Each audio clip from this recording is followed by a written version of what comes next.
جب بھی میں سونے کے لیے بستر پر جاتا ہوں، جب میں سونے کے لیے، لیٹنے کے لیے، آرام کرنے کے لیے جب رات میں اپنے بستر پر آتا ہوں، میں اپنے اس دل کے ٹکڑے کو ہر چیز سے پاک کر کے سوتا ہوں۔ کیا کر کے سوتا ہوں؟ جب میں سونے کے لیے آتا ہوں، اپنے اس دل کے ٹکڑے کو حسد سے بھی میں پاک کر کے سوتا ہوں، کینے سے پاک کر کے سوتا ہوں، کینہ، کپٹ، بغض، عداوت سے میں اپنے اس چھوٹے سے دل کے ٹکڑے کو صاف کر کے سوتا ہوں۔ جب بھی میں سوتا ہوں، کسی کے بارے میں میرے دل میں کوئی کینہ نہیں ہوتا، کسی کے بارے میں میرے اس دل کے اندر بغض نہیں ہوتا، کسی کے بارے میں میرے اس دل میں حسد نہیں ہوتا۔ جب بھی میں دن میں باہر جاتا ہوں یا رات میں گھر میں رہتا ہوں، میں اپنی اس زبان سے کسی کو تکلیف آج تک نہیں دیا۔ اللہ پاک نے انسان کو بہت ساری نعمتوں سے نوازا ہے۔ ان نعمتوں میں سے ایک نعمت یہ بھی ہے کہ انسان کے جسم کے اندر اللہ پاک نے دل بنایا ہے۔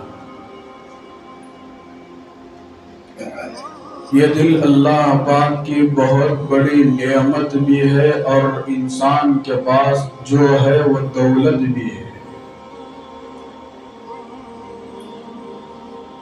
انسان کے پاس جسم کے سارے اعضاء ہو، دل نہ ہو تو وہ پریشان ہو جاتا ہے۔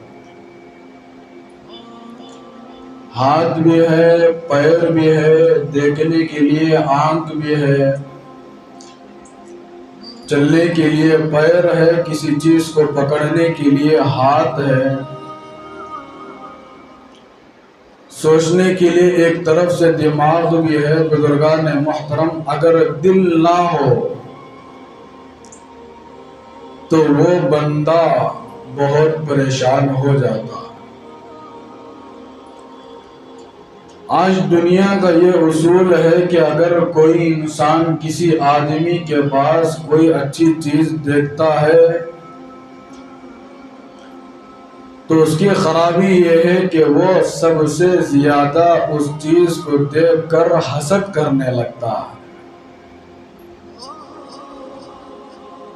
جب وہ چیز کے اوپر اس آدمی کی نظر پڑتی ہے جو چیز اس بندے کے پاس نہیں ہے، اگر اللہ پاک نے کسی کو وہ چیز دیا ہے، عطا کیا ہے،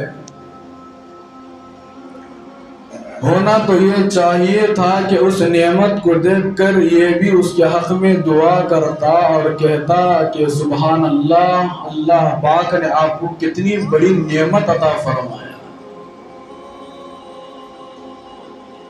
لیکن آج ایک رواج ہے، کسی کے پاس کوئی آدمی اچھی چیز دیکھتا ہے، کوئی آدمی ایک عہدے پر بیٹھا ہوا ہے، ایک منصب پر بیٹھا ہوا ہے،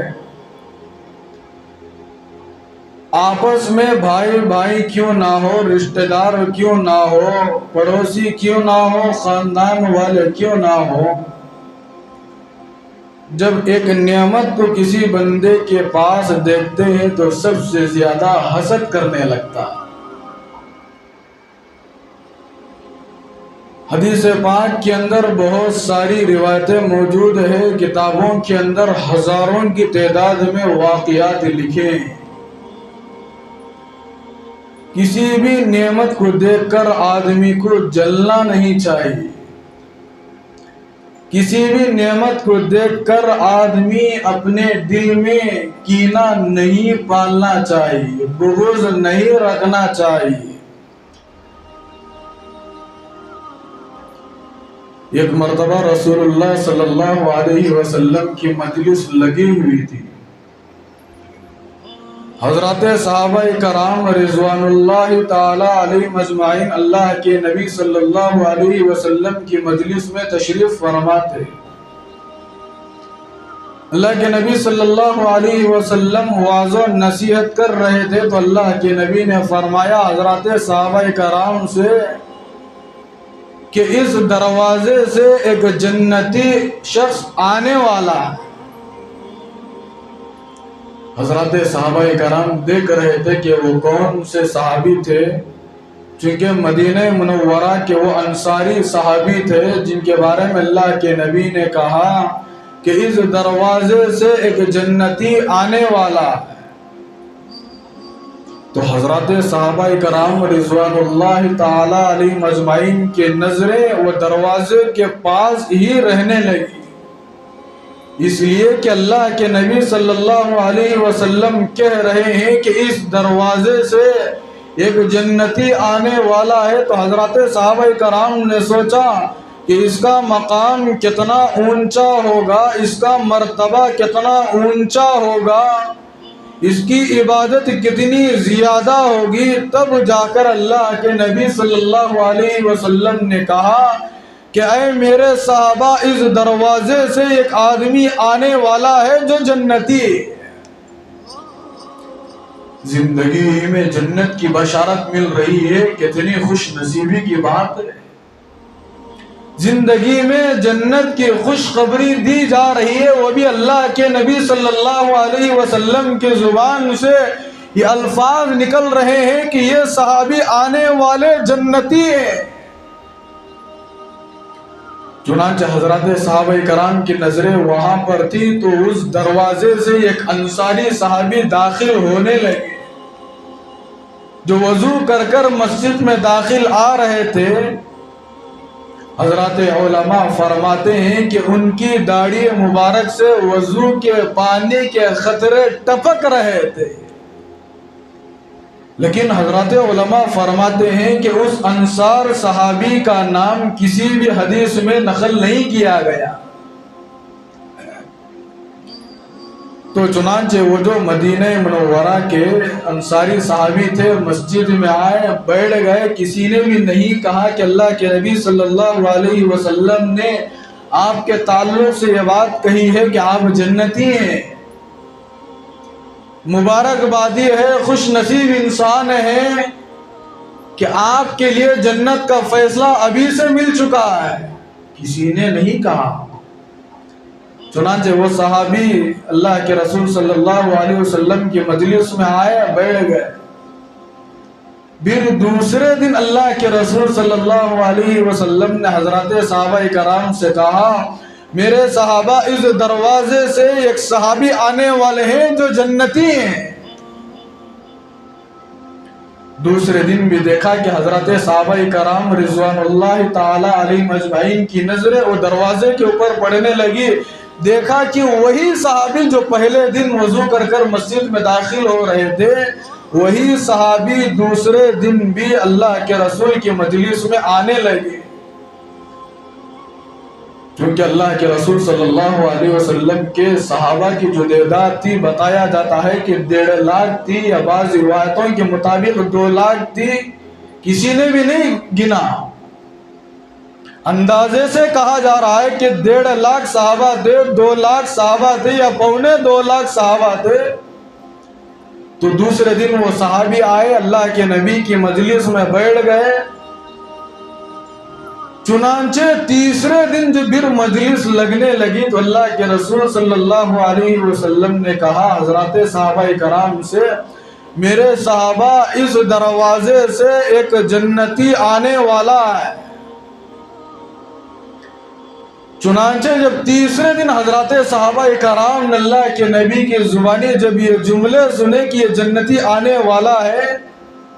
تو تیسرے دن بھی حضرات صحابہ کرام کی نظریں وہ دروازے کے پاس جانے لگی، سوچنے لگے ہو سکتا ہے کہ آج کوئی دوسرے صحابی ہوں گے، چونکہ پہلے دن آئے تو وہی صحابی،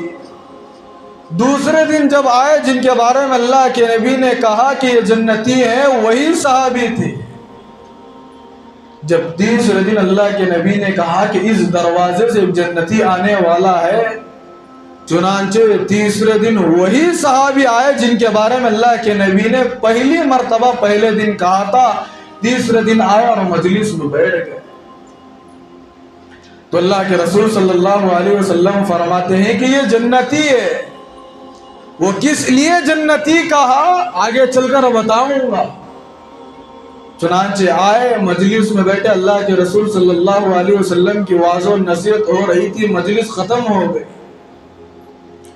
وہ جو مجلس 3 دن سے چل رہی تھی، اس مجلس کے اندر حضرات صحابہ کرام تشریف فرماتے، ان میں سے ایک بہت بڑے صحابی رسول جن کا نام ہے عبداللہ بن عمرو. کیا نام ہے؟ عبداللہ بن عمرو. بہت بڑے صحابی رسول گزرے. وہ صحابی اللہ کے نبی کی مجلس میں بیٹھے ہوئے تھے. تین سے دیکھ رہے اللہ کے نبی اس بندے کے لیے، اس انصاری صحابی کے لیے جنتی ہونے کی بشارت دے رہے ہیں، جنتی ہونے کی خوشخبری سنا رہے ہیں. کون سا ایسا عمل ہوگا جس کی وجہ سے یہ دنیا ہی میں جنت کے حقدار بن رہے ہیں، دنیا ہی میں جنت کی سرٹیفکیٹ مل رہی ہے، دنیا ہی میں جنت کی سرٹیفکیٹ دی جا رہی ہے. وہ جو عبداللہ بن عمرو جو صحابی رسول تھے، ان کی عبادت کے بارے میں اللہ علماء فرماتے ہیں کہ عبداللہ بن عمرو اتنی عبادت کیا کرتے تھے، اتنی عبادت کیا کرتے تھے، دن بھر روزہ رکھتے تھے اور رات بھر نفلیں پڑھا کرتے تھے. پوری رات نفل پڑھنے میں گزار دیتے تھے. یہاں دیکھیے پورا دن روزہ رکھ رہے ہیں،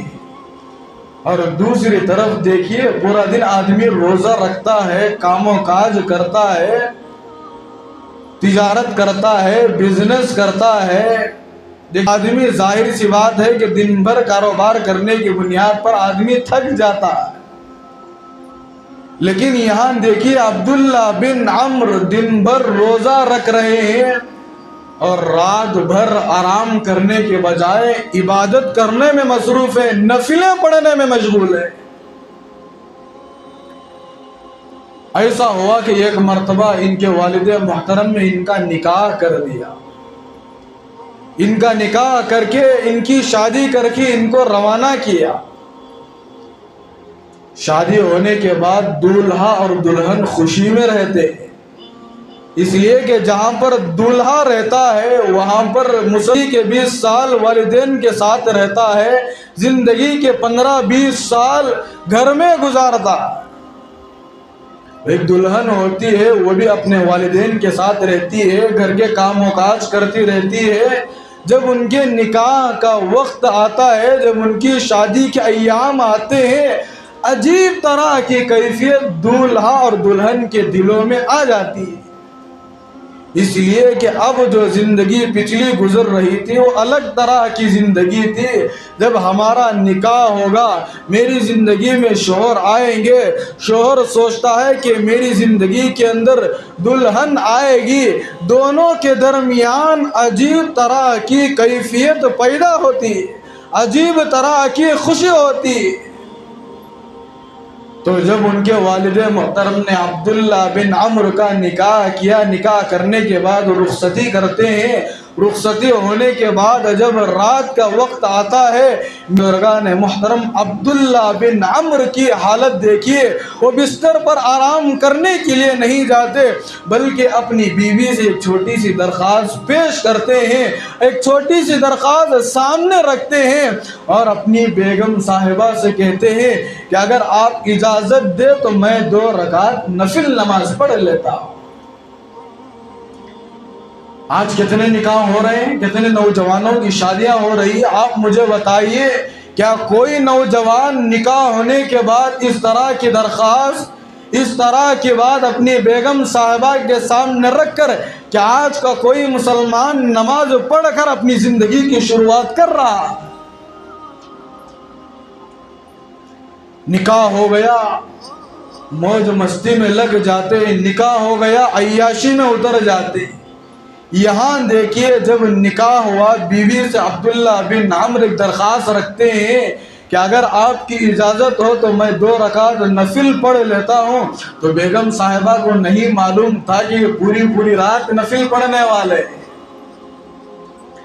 بیگم صاحبہ کو نہیں معلوم تھا کہ یہ پوری رات مصلی پر کھڑنے والے. چونکہ نئی بیوی ہے، نئی دلہن ہے، ابھی اس کو شوہر کے متعلق کوئی چیز معلوم نہیں. اجازت دے دی، دیکھا کہ نفل پڑھنے کے لیے رکعت باندھ لی. رکعت باندھ لینے کے بعد کئی گھنٹے گزر گئے. معلوم ہوتا ہے کہ یہ نماز پڑھنے میں ایسا لگا ہوا ہے کہ اس کا دل نماز ہی میں لگ چکا ہے. اللہ سے اس کا نیٹ ورک جڑ چکا ہے، اللہ سے اس کا رشتہ مضبوط ہو چکا ہے، یہ 2 رکعت نفل پڑھنے کے لیے گیا ہوا ہے، 2 گھنٹے ہو گئے ابھی تک اس کی نماز ختم نہیں ہوئی، تہجد کا وقت آ رہا ہے ابھی تک اس کی نماز ختم نہیں ہوئی، فجر کی اذان ہونے کے لیے تھوڑا سا وقفہ رہ گیا ہے، یہ نفل پڑھنے کی غرض سے کھڑا ہوا ہے، اس کو میرا خیال بھی نہیں آ رہا، میرے بارے میں کوئی بات نہیں سوچ رہا ہے، نفل پڑھنے کے لیے رات میں کھڑا، فجر کی اذان ہو چکی ہے، ابھی تک اس کی نفل نماز ختم نہیں ہوئی۔ اتنی عبادت کرنے والے عبداللہ بن عمرو اتنے بڑے صحابی رسول گزرے، چنانچہ جب فجر کی اذان ہوئی، فجر کی نماز کے بعد عبداللہ بن عمرو کے والد محترم سے جب ان کی باپ بیٹے کی ملاقات ہوئی تو ان کے والد محترم نے پوچھا، بیٹا تمہاری رات کیسے گزری؟ تو بیٹے نے ڈرتے ڈرتے کہا، ابو جان میری رات تو عبادت میں گزری، نفل پڑھنے میں گزری۔ والد محترم نے عبداللہ بن عمرو سے کہا، ارے تیرا تو ستیہ ناس ہو، میں تو تیرا نکاح اسی لیے کیا تھا تاکہ تو بیوی کے ساتھ رہ کر زندگی گزارے، اور تو جا کر وہاں بھی عبادت کرنے کے لیے پوری رات گزار دیا۔ چنانچہ واقعہ لمبا ہے، تو اللہ کے رسول صلی اللہ علیہ وسلم نے جن کے بارے میں جنتی ہونے کی خوشخبری دی تھی وہ واقعہ سامنے رکھ کر یہ باتیں آ رہی۔ وہ جو صحابی رسول تھے عبداللہ بن عمرو، مجلس ختم ہونے کے بعد جن کے بارے میں اللہ کے نبی نے کہا کہ یہ جنتی ہے، یہ جنتی ہے، یہ جنتی ہے، تو عبداللہ بن عمرو دیکھا اتنے بڑے صحابی، ان کا کون سا ایسا عمل ہوگا جن کے بارے میں اللہ کے نبی نے کہا کہ جنتی ہے، چلو آج میں ان کے گھر کو جا کر دیکھتا ہوں کہ یہ کون سی عبادت کرتے ہیں،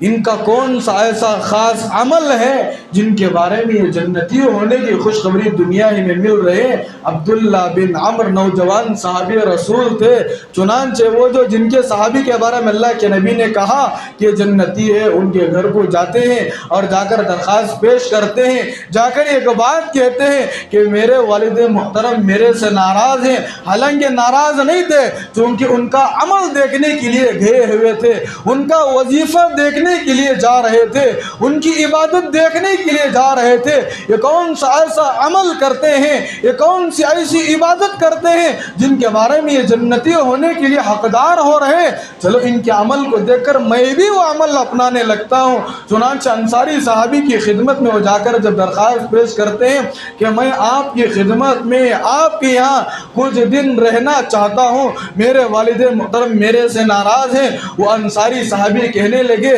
جی بیٹا آپ ضرور رہیے، آپ جتنا دن رہنا چاہتے ہو آپ میرے گھر میں ضرور رک سکتے ہیں، آپ کے لیے پوری طرح سے اجازت ہے۔ تو عبداللہ بن عمرو اجازت ملنے کے بعد خوشی کا اظہار کرتے ہیں، چلو آج تو مجھے اجازت مل گئی ہے اس انصاری صحابی کے گھر میں رکنے کے لیے، آج تو میں دیکھ ہی لیتا ہوں کہ کون سا عمل رات میں کرتے ہیں۔ چنانچہ عشاء کی نماز پڑھ لینے کے بعد جب بستر پر آرام کرنے کے لیے جاتے ہیں عبداللہ بن عمرو،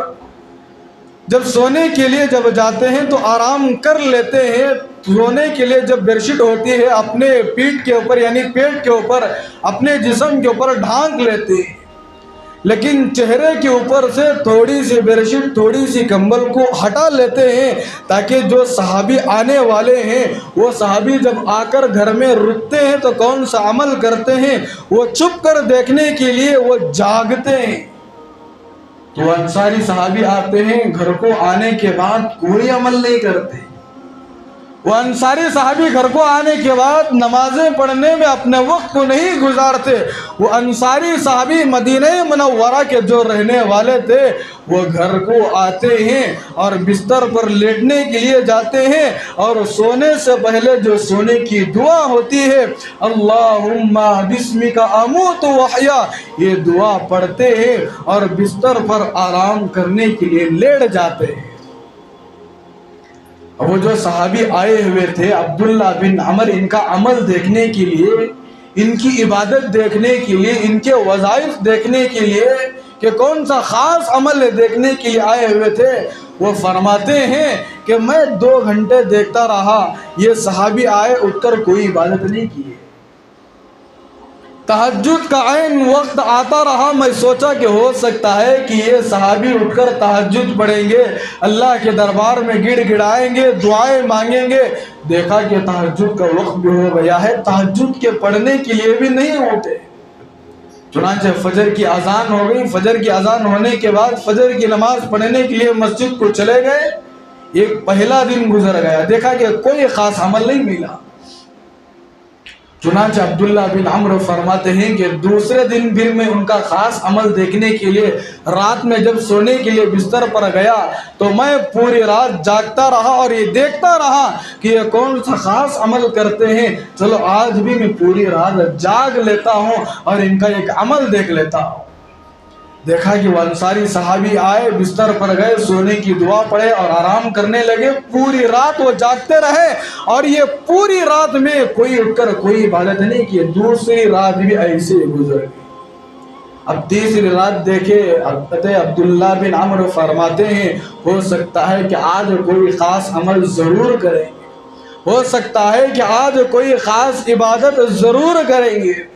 ہو سکتا ہے کہ ذکر و اذکار میں ان کی یہ رات گزرے گی، آج میں ان کا یہ عمل ضرور دیکھوں گا۔ چنانچہ جب تیسری رات آتی ہے، تیسرا دن آتا ہے، عبداللہ بن عمرو سونے کے لیے جب بستر پر جاتے ہیں پوری کمبل اپنے اعضاء کے اوپر اوڑھ لیتے ہیں، لیکن چہرے کے پاس سے تھوڑا سا کھلا رکھ کر دیکھتے ہیں اب یہ صحابی آئیں گے، کون سا عمل کرتے ہیں دیکھیں گے۔ لیکن تیسرے دن بھی وہی معاملہ ہے، آئے سونے کی دعا پڑھیں اور دعا پڑھ لینے کے بعد بستر پر آرام کرنے لگے۔ وہ انصاری صحابی فرماتے ہیں کہ میں مسلسل 3 راتیں دیکھتا رہا کہ ان کا کوئی عمل نہیں ہے، کوئی خاص وظائف نہیں ہے، کوئی خاص عبادت نہیں ہے، نہ انہوں نے رات میں آ کر نمازیں پڑھی، نہ انہوں نے رات میں آ کر نوافل پڑھا، نہ انہوں نے رات میں آ کر ذکر و اذکار کیا، نہ انہوں نے رات میں آ کر اللہ کے دربار میں کھڑے ہو کر نہ کوئی رکوع کیا، نہ کوئی سجدہ کیا، نہ کوئی اللہ کے سامنے توبہ اور استغفار اور دعائیں کی۔ کوئی عمل میں نے نہیں دیکھا، نہ کوئی مراقبہ کیا، نہ کبھی تنہائی میں بیٹھ کر اللہ سے باتیں کیے، اللہ سے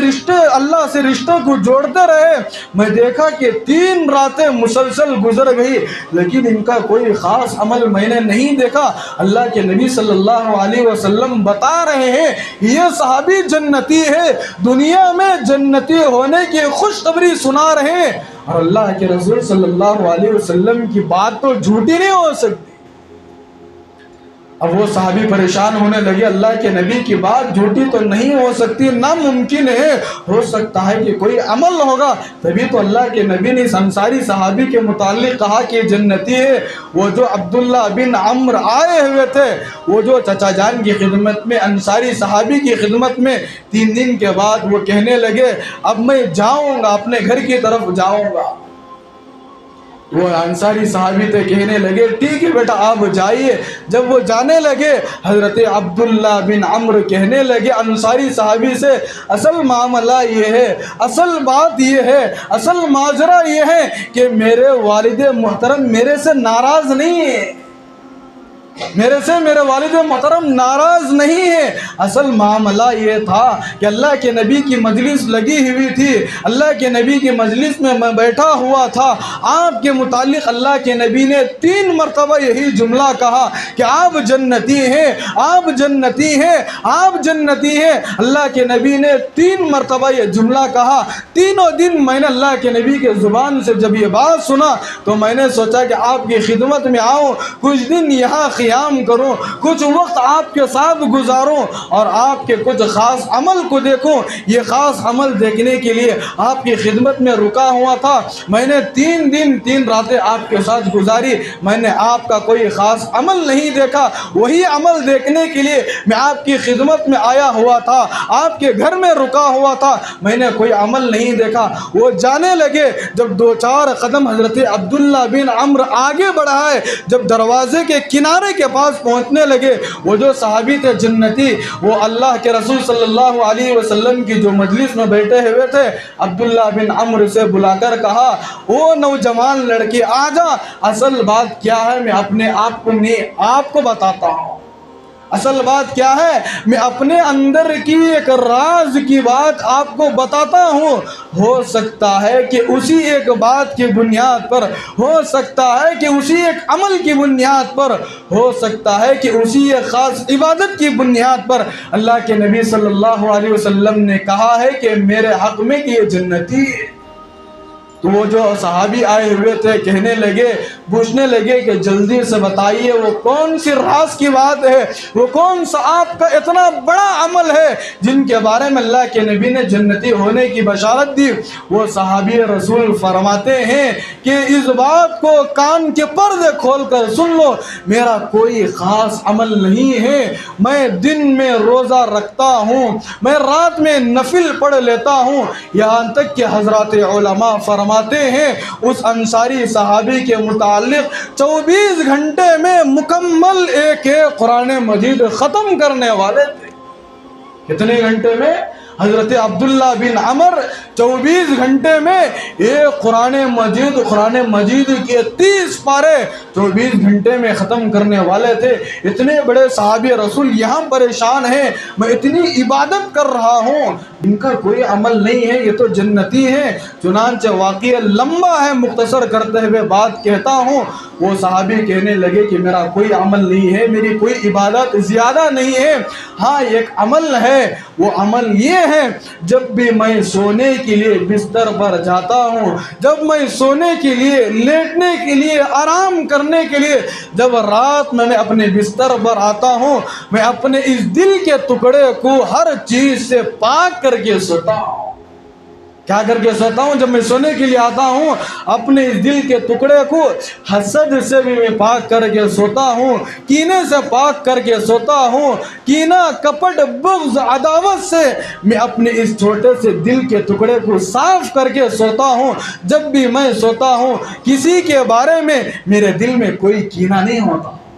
کسی کے بارے میں میرے اس دل کے اندر بغض نہیں ہوتا، کسی کے بارے میں میرے اس دل میں حسد نہیں ہوتا۔ جب بھی میں دن میں باہر جاتا ہوں یا رات میں گھر میں رہتا ہوں، میں اپنی اس زبان سے کسی کو تکلیف آج تک نہیں دیا،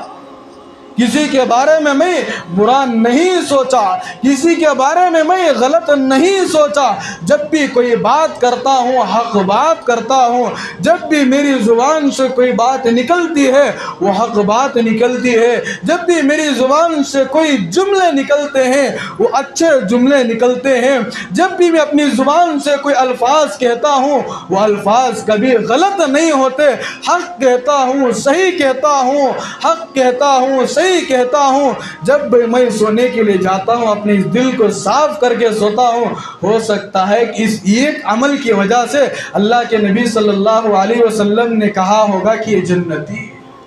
بزرگان محترم، معلوم ہوتا ہے کہ نماز پڑھنا الگ عبادت ہے، روزہ رکھنا الگ عبادت ہے، حج کرنا الگ عبادت ہے، عمرہ کرنا الگ عبادت ہے، ذکر اذکار کرنا الگ عبادت ہے۔ آج ہم سب کے درمیان یہ بیماری بڑی عام ہوتی ہوئی جا رہی ہے۔ جب ہم کسی مسلمان کے پاس، ارے مسلمان تو مسلمان، کسی غیر مسلم کے پاس بھی اگر کوئی آج کا انسان کوئی اچھی چیز دیکھتا ہے، اس کے دعائیں دینے کے بجائے، خوش ہونے کے بجائے، آج ہمارے دلوں کے اندر، ہم اپنے دل کے اندر کینہ رکھتے ہوئے زندگی کو گزار رہے ہیں۔ اس دل کے اندر ہم اللہ کو بسانا چاہیے تھا۔ عجیب بات ہے کہ ہم اس دل کے اندر ہم بغض کو پال رہے ہیں، کینے کو پال رہے ہیں، کدورتوں کو پال رہے ہیں، عداوتوں کو پال رہے ہیں۔ نہیں میرے بھائیوں، یہاں دیکھیے ایک صحابی رسول ہیں جن کے بارے میں اللہ کے نبی نے صرف ایک عمل کی بنیاد پر کہا کہ یہ جنتی ہے۔